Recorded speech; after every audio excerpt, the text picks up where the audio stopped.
Hi guys, today I will explain about how to create portrait video in Clipchamp.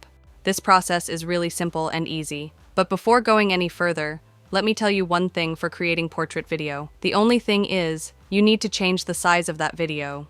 As you can see, the current size is far long videos. We can create YouTube videos by using this ratio, not portrait. So what you have to do is just import your video by tapping on this import media icon and import your video, which you want to turn into portrait.